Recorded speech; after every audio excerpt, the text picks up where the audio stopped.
Saya hidup bersama keluarga di sana, saudara, luar biasa, semuanya dimudahkan. Padahal musuh berlomba bagaimana untuk mencelakakan kita. Saudara, saya pernah 2 kali ditangkap, dimasukkan ke penjara di Mekah, saudara, di bawah tanah, diborgol tangan, diborgol kaki, saudara, karena fitnah-fitnah tadi. Ada yang pasang bendera ISIS di depan rumah saya, saudara. Tapi semua dimudahkan, saudara. Nggak ada yang sulit. Nggak ada tuh kita berasa sedih, takut, susah. Enggak, saudara. Justru akhirnya mereka-mereka yang nangkep saya tersebut jadi sahabat, jadi teman. Itu yang mati-matian membantu saya supaya bisa pulang ke Indonesia, saudara. Dan akhirnya kita bisa pulang, saudara. Pulang. Enggak, pemerintah Saudi enggak mengganggu lagi, saudara. Dan saya enggak sangka begitu turun di pelabuhan udara, saudara. Ternyata ratusan ribu umat menyambut. Saya pikir nyambut cuma keluarga. Enggak, saya enggak pernah tahu disambut begitu, saudara. Terharu kita luar biasa, ratusan ribu umat Islam, saudara. Sampai hari itu hampir 200 penerbangan ke luar negeri stop semua, saudara. Karena jalanan sudah penuh, gak ada yang bisa masuk ke pelabuhan, saudara. Orang semua banyak yang parkir di tengah jalan tol. Mereka jalan kaki berbondong-bondong. Saya tidak undang, kami gak undang, saudara.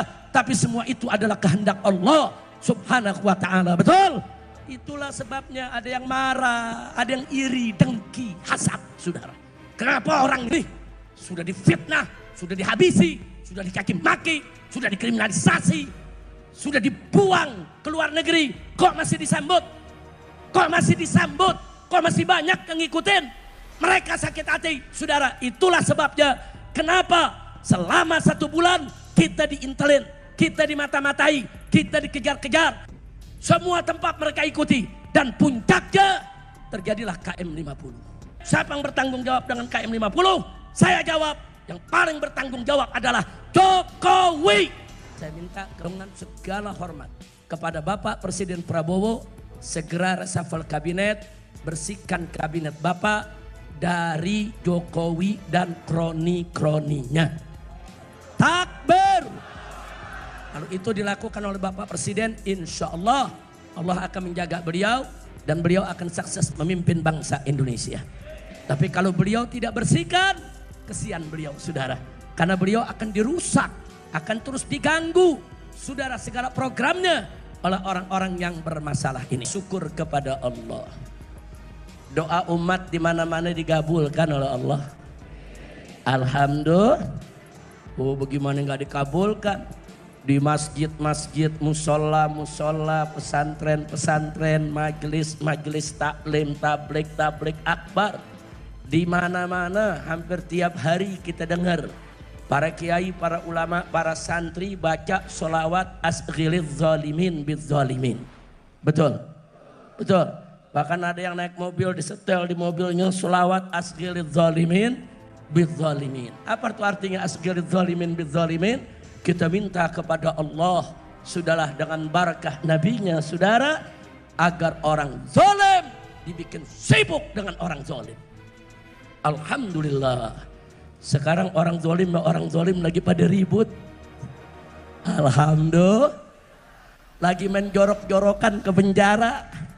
Alhamdulillah. Lagi main buka-bukaan borok, saudara. Alhamdulillah. Saya mau tanya, itu pertolongan siapa untuk kita? Siapa yang maha penolong? Siapa yang maha besar? Siapa yang maha perkasa? Takbir. Sallu ala nabi. Luar biasa, saudara. Ya, ada yang nanya saya, Habib kok nggak ikutan? Ini orang lagi pada ribut kok Habib lagi diem aja, kan begitu? Jawab jangan. Jawab jangan. Kapan? Nanti aja di hall keempat. Masya Allah, ini kan baru hall ketiga nih, setahun lagi dah. Jawab jangan. Kapan? Sekarang juga? Mesti sekarang. Saya jawab, saudara, kalau serigala sama serigala lagi berantem, ente jangan misahin. Dicakar ente, betul? Betul. Buaya sama buaya lagi ribut, lu tonton aja. Betul? Setuju? Setuju? Enggak usah ikut-ikutan, sabodo ting. Biar dia pada berantem, betul? Betul. Nggak usah, saudara nggak usah ikut campur. Saudara, kita adu domba hukumnya haram. Betul. Betul. Adu domba hukumnya apa?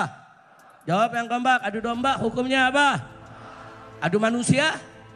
Apalagi? Domba aja diadu haram, apalagi manusia. Ayo jawab lagi, sekali lagi. Adu domba hukumnya apa? Adu manusia? Adu setan?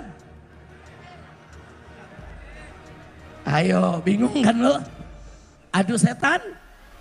Adu setan? Kalau Habib mah jawabnya wajib. Biar setan pada ribut. Amin. Amin. Makanya kalau setan lagi ribut, kita gelar tikar, sediain kopi, pisang goreng, nonton. Takbir. Takbir. Sekarang kita lihat saudara, kemarin yang memfitnah habaib, memfitnah ulama, mengkriminalisasi Habib, mengkriminalisasi ulama, menggerakkan buzzer, mencaci maki ulama, mencaci maki habaib, menghina-hina ulama, menghina-hina habaib. Sekarang di mana-mana dia dihina oleh rakyatnya, di mana-mana dia dicaci maki, di mana-mana boroknya dibongkar habis-habisan. Betul? Betul.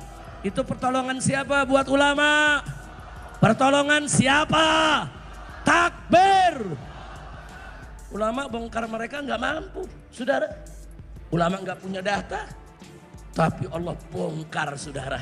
Yang punya data sekarang pada teriak, saudara. Sekarang pada ngomong di mana-mana. Alhamdulillah. Setiap hari ada demo, saudara. Nguber-nguber, adilin, rasain. Alhamdulillah. Ya tinggal tunggu aja tanggal mainnya. Ini dikit lagi Ratu Bansos sama Raja Bansos perang. Amin. Amin. Aminnya dari hati. Nah, mau lihat gak Raja Bansos sama Ratu Bansos perang? Mau lihat? Mau? Nah dikit lagi dia perang, saudara. Main buka-bukaan borok. Lo bagaimana enggak? Bansos saudara ratusan triliun. Saudara hanya sedikit yang sampai kepada masyarakat. Sisanya kemana? Mereka makan, mereka korup, masuk perut mereka. Selama ini, apakah kita pernah merenung tentang bagaimana Allah SWT bekerja? Apakah dia hanya diam saat umatnya dijolimi? Atau justru Allah sedang menyiapkan jawaban atas doa-doa kita dengan cara yang begitu presisi, hingga terkadang kita sendiri tidak menyadarinya?